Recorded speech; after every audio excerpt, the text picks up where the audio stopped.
यहाँ वो है नहीं। तो जरा सब विवरण पूरा पूरा आप बड़े ध्यान से सुनिए ताकि आपको ये जानकारी हो। बोलो। वेद वचन तेरे गुण विषय तीन लोक की नीत, चौथे पद के हाल को यह क्या जाने मीत। वेद वचन ये तीन लोक की नीति है। जब उन्होंने इधर जब जीवात्माओं को लाकर के इस रूपी मकान में दोनों आंखों के पीछे बैठाया तो सबकी आंख खुली थी, सबके कान खुले थे। सब लोग मतलब तीनों लोकों में जाते थे। मृतलोक में तो थे ही, वनलोक में, ब्रह्मांड में, पार ब्रह्मांड में और सत्य देश में जाते थे। कोई रोक टोक नहीं थी। तो कहते हैं कि तब तो कोई रोक नहीं, तब तो कोई वेद विधान था नहीं, कोई वेद की नीति थी नहीं। न सुर था, न दुर था, न पाप था, न पुण्य था, न अच्छा न बुरा, न 84 थी, न 4 खाने थी, न नरक थी, कुछ नहीं। तो कहते हैं उस समय तो कोई विधान ही नहीं था। लेकिन जब वो विधान, क्यों कि जब ये आए, इनकी आयु रखी 1 लाख वर्ष की। ये शरीर में तुम 1 लाख वर्ष रहो, शुरू में जब जीवात्माएं लाएंगे तो 1 लाख वर्ष तक आती से जाती से उदाहरण को प्राप्त करती। तभी तो कहते हैं कि हड्डी रहेगी तब तक ये प्राण रहेंगे। मत कुछ खाइए। 10-10 हजार पेड़ों पर उल्टे टगे रहे और खाली वायु का आहार किया और बाकी कुछ नहीं किया, तब भी ये शरीर 10-10 हजार वर्ष तक उल्टे पेड़ पर टगे रहे और हवा का आहार करते रहे, तब ये शरीर बना रहा। 1 लाख वर्ष की आयु इसकी, तो जब तक हड्डी रहेगी तब तक प्राण रहेगा। उस समय का यही था। तो ये सब मतलब ये है कि जब समय पूरा हुआ तो जिनका पूरा हुआ वो निकल गए वापस अपने घर में, अपने देश में चले गए। फिर दूसरों का जब समय कि उनका जन्म हुआ तो उनको 1 लाख वर्ष की उनका समय वो भी चले गए। फिर और तीसरों का इस तरह से, यानी अनगिनत खेप 1-1 लाख वर्ष पूरा करने पर वो जीवात्मा निकल गई। क्योंकि कोई तो बंधन तो था नहीं, कोई रुकावट नहीं थी, कोई नियम नहीं। बाद में फिर ये देखा कि भाई ये तो लोग सब चले जाएंगे और हमने बहुत तपस्या की, तो ये तब किया इन्होंने बहुत। तब जाकर के वो सतगुरु से प्रसन्न, मालिक से प्रसन्न हुए। कहने लगा अच्छा मैं तुमसे बहुत खुश हूँ, तुम क्या चाहती? तो इन्होंने उससे मांगा कि हमको, यानी वहां जैसा राज है तो मिल ही सकता, लेकिन कुछ मिलता जुलता छोटा मोटा कुछ राज दे दीजिए। तो उनका अच्छा ठीक है तुमको दिया। अब जीवात्माओं के सुरतों के बगैर कोई रचना हो नहीं सकती, क्योंकि सुरते नहीं रहेंगे तो कोई रचना नहीं। ये सब आदमी चले जाए तो राज क्या कौन करेगा, किस पर करेगा? मिट्टी पर। अरे भाई जब ये लोग रहेंगे तभी तो राज होगा, तो जब ये है नहीं तो राज किस पर है? तो उन्होंने जीवात्माओं का भंडार, छोटा सा वो समुद्र है, उसमें से लोटा 2 लोटा, घड़ा 2 घड़ा, गाड़ी 2 गाड़ी, टैंकर 2 टैंकर आ जाए तो उसमें क्या फर्क पड़ने वाला? वो तो सागर है अथा। तो एक छोटा सा भंडार तकसीम कर दिया, सबको दे दिया, क्योंकि सबने तपस्या की थी और सब लोगों में अलग अलग बांट दिया। इधर भी है इन्होंने दे दिया, तो यहाँ ले आए, ला करके फिर ये खोल बना दिया और उसका एक तरीका जल मरण का रख दिया। तब उन्होंने अपनी शक्तियां पैदा की।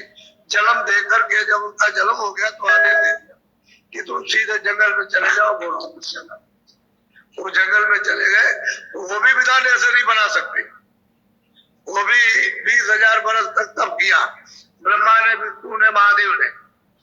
और जब ब्रह्मा ने लगाई तो तीनों ने समाधि, लेकिन ब्रह्मा को ये आवाज सुनाई दी कि हम जो बोले वो लिख दो। तो निरंजन भगवान जो जो बोलते हैं वो लिखते हैं।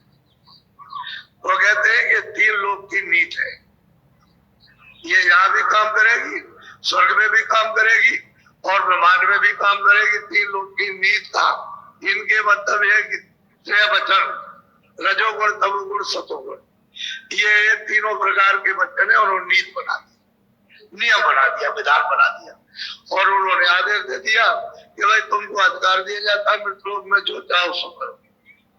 जो भी अच्छे बुरे कर्म करोगे अपना भोगोगे। हमारी तरफ से कोई बंधन नहीं, ना हम आदेश देते ना मना करते, बस हमारी तरफ से तो जो कर्मचारी रहेंगे, आप जो कुछ भी अच्छा बुरा कर्म करोगे लिखते रहेंगे, अंत तक कुछ नहीं बोलेंगे, आखिर श्वास तक। और जैसे ही समय पूरा हुआ, श्वास पूंजी खत्म हुई, बस हमारे सिपाही पकड़ेंगे और पकड़ के ले आएंगे, तुम्हारा हिसाब हो जाएगा। हम तो हिसाब करेंगे नहीं, लेकिन हिसाब तुम्हारा हो जाएगा, सजा मिल जाएगी। ठीक बात यही है। तो कहते हैं कि जब से नीति बनी, यानी तीनों लोगों का विधान बना, तब से ही जीवात्माओं को ये बंधन पड़ा। पहले तो कोई बंधन नहीं। कितने सतयुग, कितने त्रेता पहले भी गुजर गए, पहले भी निकल गए, और वो जीव सब निकल गए। लेकिन अब पीछे से जब बना दिया तो ये बंधन आ गया।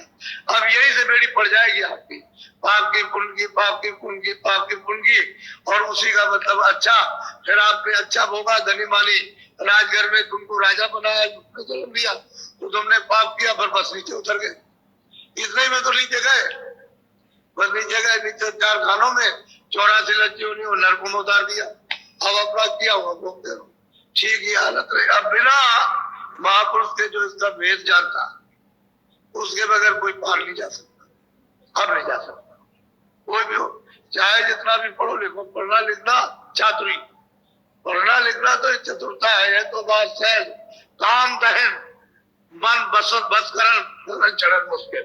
काम को मतलब यह है कि जलाना, और मन को बस में करना, और सूरज को गगन में आकाश की तरफ, ये मुश्किल, ये उनसे नहीं हो सकता।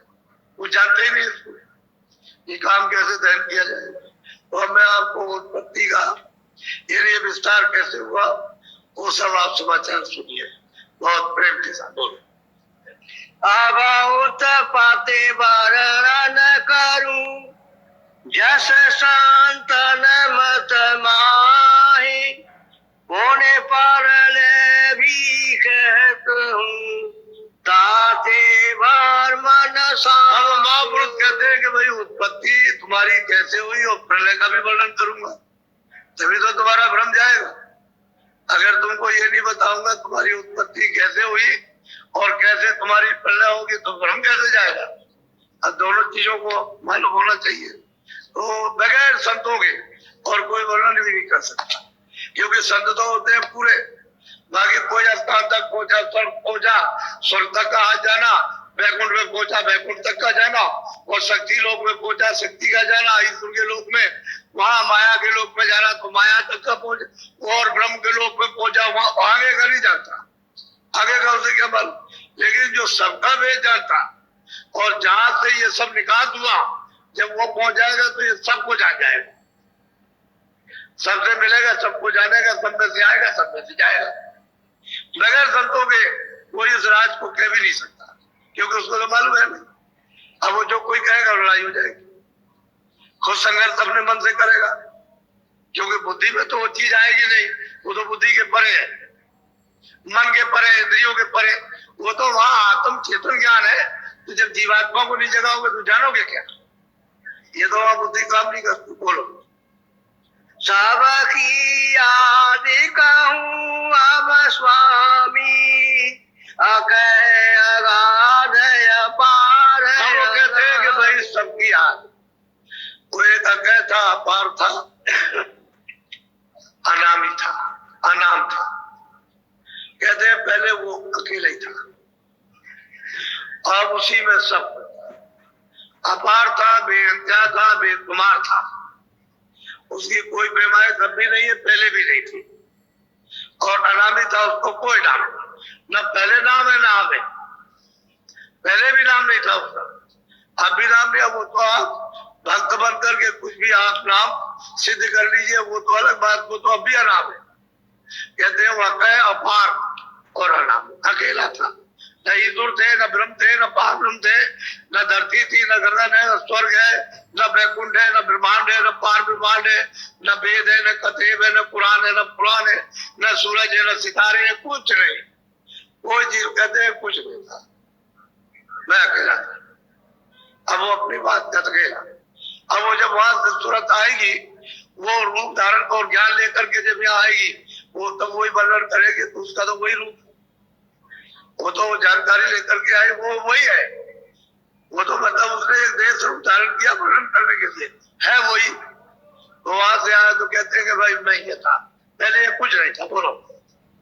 तेन से अगम पुरुष प्रगटाए, अगम लोक में अब वो वर्णन करते हैं कि जब रचना का विस्तार शुरू किया, इच्छा और मौज अनामी पुरुष की हुई, तो उन्होंने अपने से अगम पुरुष प्रगटाए। अरे मतलब यह है कि उन्होंने अपने पुत्र अगम लोक में उनकी बैठक बनाई कि देखो ये तुम्हारा लोक है, इसमें तुम रहो। अब हमारी इच्छा है, कुछ मतलब है रचना करने की, तो अपने से अलग अगम उन्होंने अगम लोक में स्थापित कर दिया। बोलो।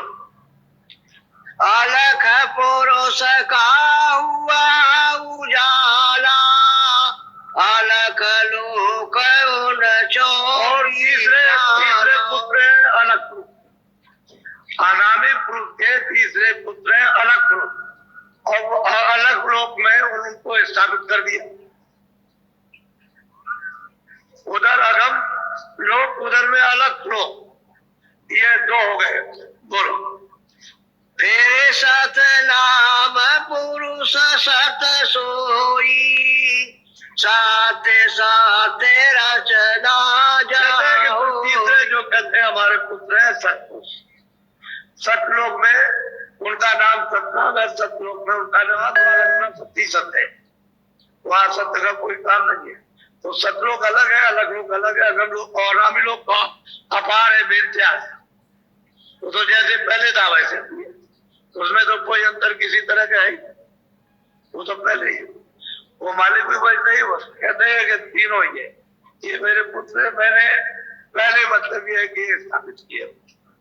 अब किसको अच्छी तरह, इनमें ये उन्हीं का रूप है, शत्रु बैठा दिया। वहां किसी तरह की भी मिलोनी नहीं है, कोई भी किस तरह। अब ये जो कुछ भी इच्छा होगी विस्तार करने की, जब कभी भी, तो सब उसकी होगी। जब इनकी इच्छा हुई तब इन्होंने विस्तार किया। उस सतपुरुष ने सतलोक से, अलग पुरुष ने कुछ नहीं किया, अगम पुरुष ने कुछ नहीं किया, अनामी पुरुष तो मतलब ये वो अलग है, वो तो उनका सर्वे सर्वा सब कुछ है, वही तो सबके मालिक है। बोलो। सात लोक वह नाम सुहेला, हंस करे जहाँ चरण। सतलोक सुहेला, बहुत सुंदर खूबसूरत आनंद का मतलब ये वो देश है, और वो मतलब है वो भी अथाह सागरी समझ। सतलोक है उसका नाम सीखना। वहां रहते पहले तो यहाँ कुछ नहीं था, इधर वो न मालूम कितने तुम्हारी लेखनी तो यहाँ गिनती तो मतलब है खत्म हो जाएगी, 1 2 3 ये सब गिनती, इतने युग और इतने कल्प वहां बीत गए बराबर। अब ये कभी हुआ, कब से हो रहा, ये तो महापुरुषों को संतों को मालूम हो गया है, उनकी कृपा होता हो गई ये उनको। तो संतों ने जब यहाँ भेजा, तो अभी तो ऐसे भेजा नहीं, अभी तो आप ऐसे कैसे आ जाओगे। बोलो। इन लोकन की महिमा भारी, कहूँ का अद्भुत विस्तार। अब वो कहते हैं महापुरुष जो यहाँ आते हैं वो आ जाते हैं, देखते हैं, कहते हैं भाई उन लोगों की, तीनों लोगों की महिमा भारी है। चौथे को तो छोड़िए, वो अनामी धाम को तो छोड़िए, अनामी पुरुष को, इन तीनों लोगों की महिमा भारी है कि उसका अगर विस्तार कहा जाए तो कोई कह भी नहीं सकता, ऐसी महिमा उसकी। बोलो। 88 बनिवास, हंस करे जहाँ सदा। सहस्त्र 88 दीप कहते हैं, वहां सब हंस कहते हैं, ये सुरते निर्मल पवित्र स्वच्छ हंस उसको कहते हैं कि भाई वो अमृत मोती, अमृत पीती। तो अमृत का तो वहां सागरी है, अमृत के तो सागरी भरे हुए, वो तो अमृत पीती है, क्योंकि वो नहीं रहेगा तो कैसे, वो तो अमृत भरे ही बनवा। कहते हैं कोई उनकी शोभा वर्णन नहीं कर सकता। और जो भी महात्माओं ने जान देखा, जो कुछ वहां विलास आनंद लिया, और खाली इशारे किए, सबने इशारा किया। जितने भी महापुरुष आए और गए, जो वहां से आए वो जो यहाँ से पहुंच गए, उन्होंने सबने इशारे किया है।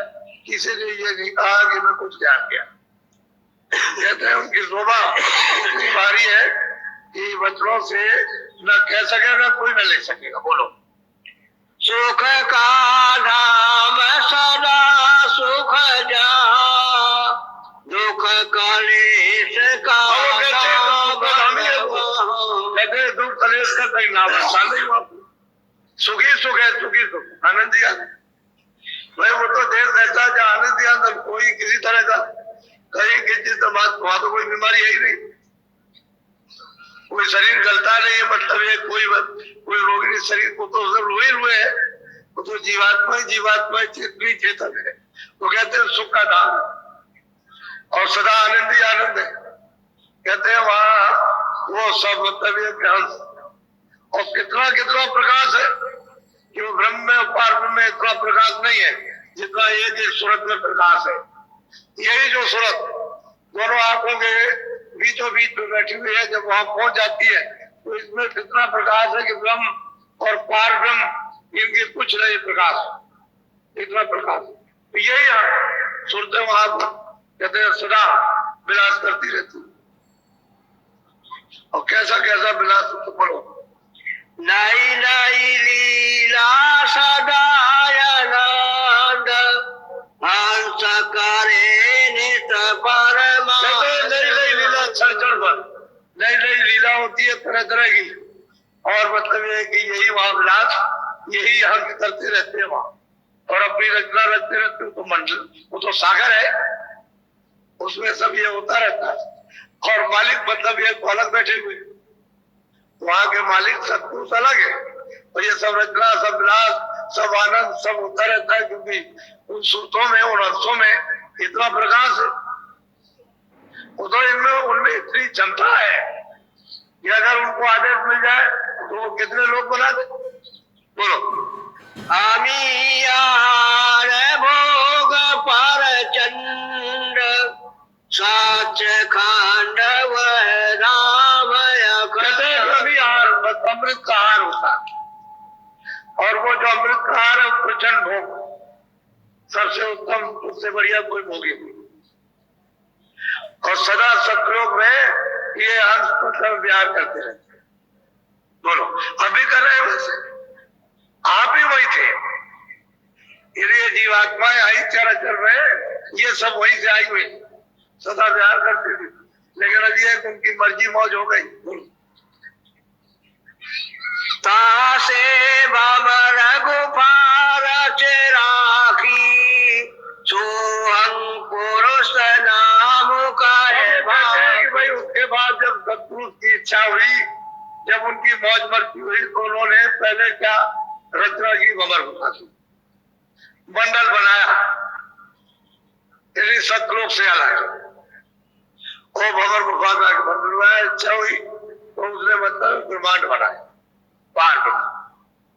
फिर उन्होंने मतलब यह है कि ब्रह्मांड बनाया, फिर उसने त्रिलोकी बनाई, फिर नीचे का उसने ये सब उनका बनाया हुआ, पहले कुछ नहीं था, मंडल बना दिए। अब इतने बड़े बड़े मंडल बनाए उन्होंने कि जैसे जैसे सूरतें पहुंचती जाती है ऊपर की तरफ, तो वहां कुछ नहीं समझती है कि बड़ा मंडल। यहाँ तो आप जब नहीं आपको मालूम तो बहुत बड़ा होगा, लेकिन अगर इस तरह से देखे तो कुछ नहीं बड़ा। ऊपर जाइए तो उस दृष्टि से, उस ज्ञान दृष्टि से कुछ नहीं बड़ा, लेकिन यहाँ के लिए बहुत बड़ा। ऊपर जाइए तो उनके लिए कुछ नहीं है, लेकिन यहाँ के लिए बहुत कुछ है। इसी तरह से उन्होंने पूरा का पूरा मतलब मंडल बना दिए। और सब जगह पर ऐसे नहीं रचना होगी, पहले मंडल बन जाएंगे, इनमें से कोई रचना नहीं करेगा, न ईश्वर करेगा, न ब्रह्म करेगा, न पारब्रह्म करेगा, और न महाकाल पुरुष करेंगे। इनको बना बनाया उस सतरूष का बनाया हुआ सब जब मिलेगा तो ये तो करेंगे, बस तो ये उतारेंगे अपनी आवाज पर। तो वहां से ये सब आवाज का खेल है, सब जगह पर आवाज कई मंडल बने, इतनी जोर की आवाज है उसकी, उसी से सब मंडल बन गए।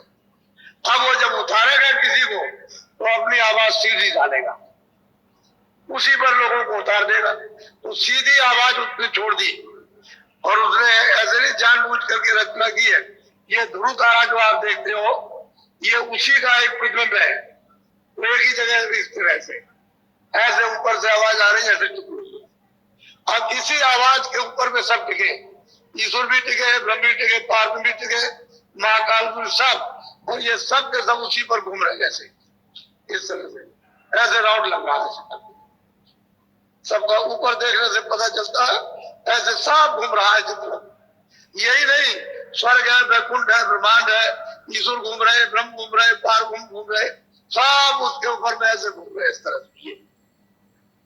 सब इनको इसी पर आवाज पर उतार के और ठेका बना कि तुम्हारा ये गुण है, तुम्हारा ये गुण है, तुम्हारा ये गुण है, तुम्हारा ये गुण है, तुम्हारा ये। अभी अपने अपने स्थान पर सैदल कमल में, त्रिकुटी में, दफ्तर में, कमल का स्थान पर ये सब बैठ गए जैसा उसने, और ये तपस्या करने लगे उसी का दान। पहले तो यहाँ कुछ नहीं था, किसी लोग में कुछ नहीं था, कोई भी सूरत नहीं, बस मंडली मंडल थे। अब ये तपस्या करते रहे, कितने युग बीत गए। अब महापुरुषों ने कहा कि इसका कोई हिसाब नहीं था, इतने युग बीत गए। इनको तपस्या करते करते जब इनकी तपस्या से सतपुरुष प्रसन्न हुए तो इसे कहा भाई मैं तुमसे बहुत खुश हूँ, क्या कहें। सही सच्ची बात तो थी, इनको मसाला देकर के देश निकाला किया, सब मसाला दे दिया, कहा इसको नीचे करो, और एक मसाला तो सब वही जाया शुरू में, और तो कहीं से आया नहीं, तो इसको नीचे उतार करके और इनको मतलब ये कि इनको भेजा, तो मसाला नीचे कर दिया और कहा कि अच्छा ठीक है, तुमको ये देते, तुमको ये देते, तुमको ये देते।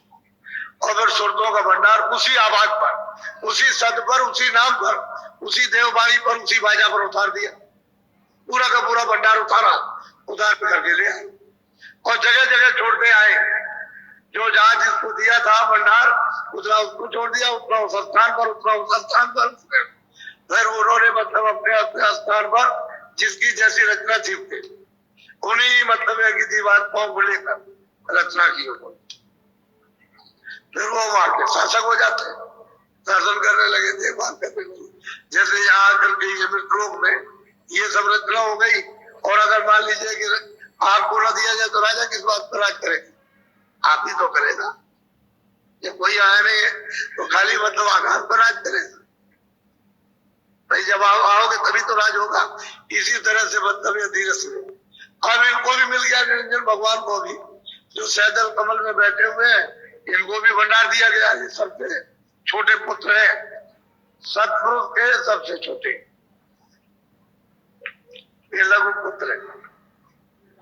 इनको सैदल कमल में बैठा और इनको दे दिया कि अच्छा ठीक है तुम 3 लोग के मालिक, तो इनको 3 लोग का मालिक बना दिया। अब इन्होंने 3 लोग में जब सुरतों का भंडार पाया वो फिर मतलब ये कि उन्होंने संगत विस्तार की। अब वो उनको अधिकार दे दिया कि इसके अंतर्गत तुम रचना का विस्तार कर लो, ये लोग मैं तुमको सुरतें दे देता हूँ, और सुरतें जब रहेगी तभी रचना बैठेगी। जब तक जीवात्माएं नहीं रहेगी, रूह नहीं रहेगी, सोल नहीं रहेगी, तो रचना नहीं होगी। तो इनके कारण से मसाला मिला करके और उसको इसमें बंद करके और रचना बैठा ली। बस ये बात असली। तो आप भी यहाँ के नहीं हो, वो भी यहाँ हुआ, यहाँ के नहीं, वो भी वहीं से आए और आप भी यहीं से आए। लेकिन ये है कि उनको राह दे दिया, तपस्या की थी और हमको उनके अधीन कर दिया। अब आपको इतना तो रखा है कि तुम वापस जा सकते हो, ये नहीं जा सकते।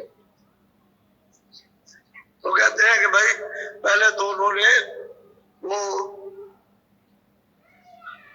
महाकाल पुरुष को उन्होंने भेजा। बोलो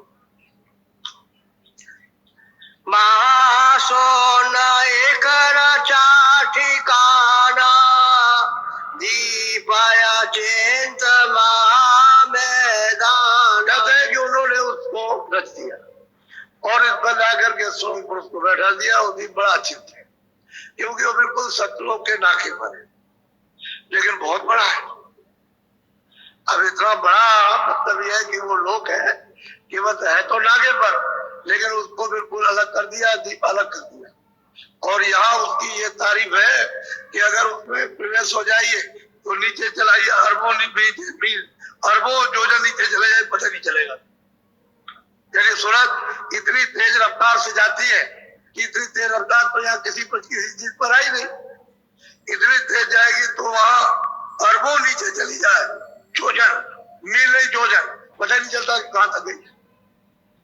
इतना ऊंचा इतना नीचा, उसकी गहराई। कहते हैं आदित्य दीप उन्होंने बना दिया और बना करके सोम को उसको बैठा दिया। बोलो। जिसके नीचे सोना विलास, अक्षर दीप आकार प्रकाश। फिर उन्होंने फिर पारब्रह्म को भेजा कि चलो तुम वहां चलो बैठो। त्रिवेणी के बिल्कुल एकदम पास में आकर के बैठा दिया। इन्हीं को कहते हैं पार। ये 10वें द्वार में ला करके इनका नाम रण खान। तुम्हारी रामायण में भी लिखा है, वो स्वामी जी महाराज ने देता है तभी, लेकिन आपको इस बात का ज्ञान ही नहीं, आप कुछ जानते ही नहीं, तो क्या बताया जाएगा। तो वहां ला करके इनको बैठा, इनको अच्छा तुम यहाँ बैठो, बोलो। वहां से रचित कुटी धाम, ओंकार का नीचे जाकर के त्रिकुटी स्थान पर जाकर के ओंकार यानी ब्रह्म को यहाँ ला करके बैठा दिया कि तुम यहाँ मतलब यहाँ रहो। नीचे सत्पुरुष ने सबको बना करके और सबको जगह जगह पर बैठाया। बोलो। वेद कटेवक यही मुकाम, चिरलोकी का यही ब्रह्म स्थान है और यही से मतलब यह है कि ये त्रिलोकी का आधार है। क्यों? यही से गुण उत्पन्न होंगे, इसी जगह से कारण बीज पड़ेगा। क्यों? यहाँ से जब ये बोध होगा कि शब्द स्पर्श रूप रस गंध, तो बस यही से बंधन हो जाएगा। सूरत यही से अलग होगी, उस सत्ता से, उद्धार से। केवल पहले तो सतरूप है, फिर शब्दरूप, तो उसको दूसरे को ही देना है, अपने को तो कुछ लेना नहीं है। अब ये है शब्द स्पर्श रूप रस, जब धार को उतर जाएगी दूसरे आवाज पर, तो उसको बोध होने लगेगा शब्द क्या है, रूप क्या है, रस क्या है, गंध क्या है। इसका अनुभव होगा, पहले इसका कोई अनुभव नहीं था। बस यही से ही बीज रूप है। ये सूरत को दे दिया जाए। बोलो। गुण तीनों या से उत्पाने, ब्रह्मा विष्णु महेश का। बस यही से गुणों की उत्पत्ति होगी, क्यों? यही से मसाला बनेगा।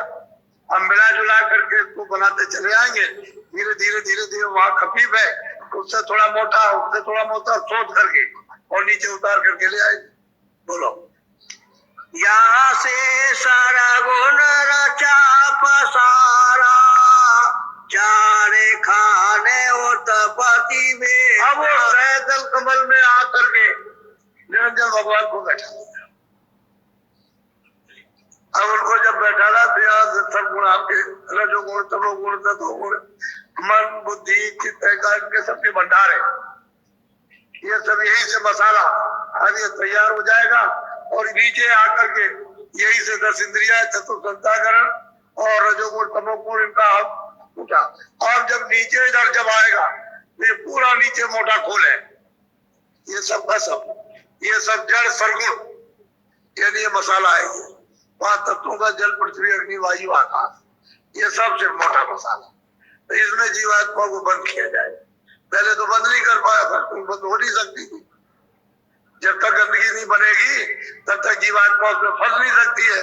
जब उसको जब यहाँ बैठाया इस दरवाजे के ऊपर में, तो ऐसी जगह बैठा दिया, अंदर तो बैठा नहीं सकते, फट फोड़ दे। जैसे बैठे तो फूट जाए। पहले ये भी किया कि गला फूट जाए फट से, क्योंकि उसमें इतना प्रकाश है कि बर्दाश्त मसाला बना के फिर से और दरवाजे में बैठा दिया कि गला फूट कर लग पाए।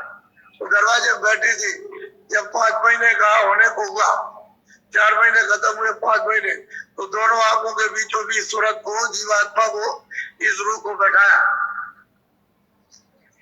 जैसे उसको बैठाया गर्भ में, तो आंख खुली थी, कान खुले तो वहां बाजा सुनती थी, सब बाजा सुनाई देती। कोई बाजा ऐसा नहीं था जो सुनाई न दे।